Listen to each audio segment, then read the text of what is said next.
Hello students, आज मैं आपको हिंदी का चैप्टर 4 जिसका हेडिंग है मेरा देश महान है, इस चैप्टर को हम लोग रीड करते हैं। आप लोग मेरे साथ इसे पढ़िए ताकि आपको समझ में आएगा। अब मैं इसको पढ़ना स्टार्ट करती हूँ। पाठ 4, मेरा देश महान है। कश्मीर की केसर जिसके तिलक लगाती हैं, जिसकी सत्य अहिंसा घर घर अलख जगाती है। कश्मीर की केसर जिसके, केसर आप जानते हैं क्या होती है? केसर मिठाइयों में यूज़ होती है। केसर देखना आप मिठाइयों के ऊपर सजाई भी जाती है और मिठाइयों में रंग का काम भी केसर करती है। जो रंग जैसे ऑरेंज कलर लाना होता है अगर हमें मिठाई में, नारंगी कलर या केसरिया कलर, तो वो कौन लाती है? केसर। उस केसर में एक रंग होता है, तो उसे हम दूध में जब डाइल्यूट करते हैं तो वो केसरिया रंग हो जाता है और वो मिठाइयों में रंग लाने का काम करता है। और उसका एक फ्लेवर होता है केसर का, एक खुशबू होती है केसर की। तो खुशबू और रंग और स्वाद तीनों ही केसर का बहुत अच्छा होता है, तो इसीलिए उसे हम मिठाइयों में यूज़ करते हैं। तो इसमें कवि ये कह रहा है कि कश्मीर की केसर जिसके तिलक लगाती है, मतलब मेरे भारत देश को कौन तिलक लगाती है? कश्मीर की केसर। मतलब मेरे भारत देश के सिर पर कश्मीर की केसर तिलक लगाती है, जिसकी सत्य अहिंसा घर घर अलख जगाती है।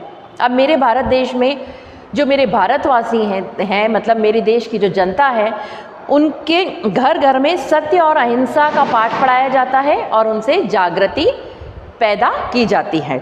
मतलब सत्य और अहिंसा के मार्ग पर चलते हैं और उससे जागृति पैदा होती है।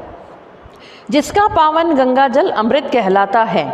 जिसका पावन गंगा जल, अब भारत देश में अनेक पवित्र नदियां हैं, जैसे गंगा, यमुना, सरस्वती, ब्रह्मपुत्र।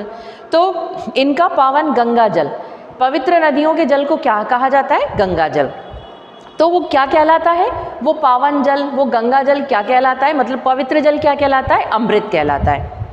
ऋषि मुनियों का देश यही जग का पथदाता है। अब हमारे भारत देश में ऋषि मुनि वास करते हैं, मतलब अनेक ऋषि और मुनि वास करते हैं। मतलब भारत देश कैसा है? ऋषि मुनियों का देश है। तो वो ऋषि मुनि हमें क्या करते हैं? जग का पथदाता है। मतलब ऋषि मुनियों का क्या काम होता है? जीवन जीने की सही राह दिखाना, कि हमें किस मार्ग पर चलना है, कैसे जीवन जीना है, जीवन में कौन सा भाव लाना चाहिए, हमारे मन में कैसा भाव होना चाहिए। तो ऋषि मुनियों का देश है। तो ये ऋषि मुनियों का देश हमें क्या करता है? दुनिया, जग मतलब दुनिया, संसार, इस संसार में जीने की सही राह दिखाता है। भारत से मानवता का हुआ सदा उत्थान है। भारत से मानवता का, भारत में कौन सा भाव है? मानवता का भाव है। मतलब भारत के देशवासियों में मानवता का भाव है। इससे हमारे देश का सदा उत्थान हुआ है। उत्थान मतलब प्रगति हुई है, विकास हुआ है। मतलब भारत देश में जो भी हमारे भारतवासी निवास करते हैं उनमें कौन सा भाव है? मानवता का। तो मानवता के भाव से, मानवता का भाव क्या होता है? सदैव सबकी सहायता करना, सबकी हेल्प करना, मतलब और दया, प्रेम, करुणा, यही मानवता का भाव होता है। तो मतलब दूसरों के लिए गलत ना सोचना, उनकी मदद करना, उनकी सहायता करना और दूसरों के काम आना, ये क्या होता है? मानवता का भाव होता है। तो इस मानवता के भाव से क्या हुआ है? देश का उत्थान हुआ है, मतलब देश की प्रगति हुई है, देश का विकास हुआ है। इसीलिए मेरा भारत देश क्या है? महान है। भारत का ही उच्च हिमालय रक्षा की दीवार है। अब भारत में क्या है? हिमालय पर्वत का नाम सुना है आपने? भारत का ही उच्च हिमालय मतलब बहुत ऊंचा पर्वत है जिसे हम हिमालय कहते हैं। तो वो क्या है? भारत की रक्षा की दीवार है। मतलब दूसरे देश जब जैसे पाकिस्तान और चीन हम पर हमला करते हैं तो उनसे हिमालय हमारी क्या करता है? रक्षा करता है। उत्तरी दिशा से ठंडी हवाएं जो आती हैं उनसे भी हिमालय हमारी रक्षा करता है। तो इस तरह वो क्या हुआ? रक्षा की दीवार का काम करता है। मतलब भारत में जो उच्च हिमालय पर्वत है वो हमारी रक्षा की दीवार कहलाता है। भारत में ही ताजमहल है और कुतुब मीनार है। भारत में और भी प्रसिद्ध जगह हैं, जैसे आपने सुना है ना कि बहुत सारे हिस्टोरिकल प्लेसेस हैं, आपको जीके में पढ़ाया जाता है। तो वो कौन से प्लेस है, कौन सी जगह है? ताजमहल, कुतुब मीनार, ये सब कहाँ है? भारत में ही है। जो देखने लायक जगह हैं, देखने लायक प्लेस हैं। तो वो कहता है कि मेरे भारत देश में ही ऐसी जगह, कौन कौन सी जगह? ताजमहल और कुतुब मीनार। भारत में ही मानवता का जग को पाठ पढ़ाया है। अब देखिए, भारत ने कौन सा पाठ पढ़ाया? जग को, मतलब विश्व को, संसार को।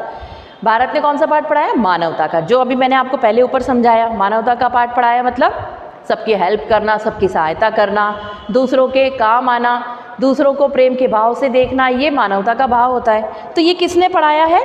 भारत देश ने ही मानवता का पाठ पढ़ाया है। किसको? जग को, संसार को या विश्व को। सारे जग में विश्व शांति का जगमग दीप जलाया है।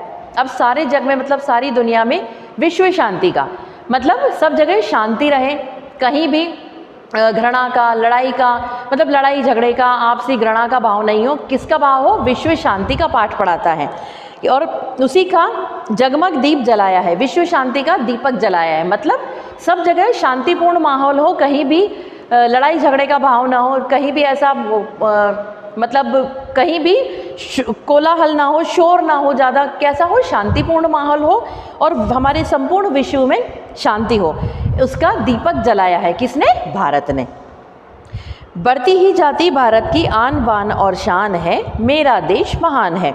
बढ़ती ही जाती भारत की मतलब इन सब चीज़ों से, जैसे मानवता के भाव से, सत्य अहिंसा के भाव से, विश्व शांति के भाव से क्या होता है? भारत की आन बान और शान बढ़ती ही रहती है, कभी कम नहीं हुई है। इन सब भावों से मतलब इन सब भावनाओं से भारत देश महान है और भारत की आन बान और शान सदैव बढ़ती ही रहती है। तो स्टूडेंट, आपको इस चैप्टर में यही समझाया गया है कि मेरा भारत देश किस तरह से महान कहलाया है, क्योंकि उसमें कैसा भाव है? सत्य अहिंसा का, मानवता का, विश्व शांति का। और मेरे भारत देश में अनेक ऐसी जगह हैं, ऐसी पवित्र नदियां हैं जिन्हें देखने दूर दूर से लोग आते हैं। मतलब मेरा भारत देश इन सब चीज़ों के कारण क्या है? महान कहलाता है। तो स्टूडेंट, ये चैप्टर यहीं ख़त्म होता है, ये कविता यहीं समाप्त होती है। इसकी बुक की एक्सरसाइज मैं आपको सेंड कर दूंगी व्हाट्सएप पे, जिसे आपको फिल करना है बुक में, और इसके क्वेश्चन आंसर आपको रिटर्न में सेंड कर दिए जाएंगे, जिन्हें आपको हिंदी की कॉपी में नोट डाउन करना है। आपको बुक की एक्सरसाइज पेंसिल से बुक में ही फिल करनी है और क्वेश्चन आंसर आपको कॉपी में नोट डाउन करना है, जो कि हिंदी की कॉपी बनाई है आपने। और क्वेश्चन आंसर नोट डाउन करने के पहले आपको ये जो नए शब्द दिए हुए हैं, नए शब्द हेडिंग देखिए, ये आपके शब्दार्थ हैं और आपको ये पहले से पता है क्योंकि आगे के 3 चैप्टर आप नोट डाउन कर चुके हैं। तो मैं आपको अब बार बार रिपीट नहीं करूँगी। आपको सबसे पहले पाठ 4, उसके बाद मेरा भारत, मेरा देश महान है, ये हेडिंग डालना है पाठ का। उसके बाद आपको शब्दार्थ लिखना है, फिर आपको क्वेश्चन आंसर नोट डाउन करने हैं। कॉपी में आपको ये सब लिखना है और बुक की एक्सरसाइज आपको बुक में फिल करनी है। Thank you student.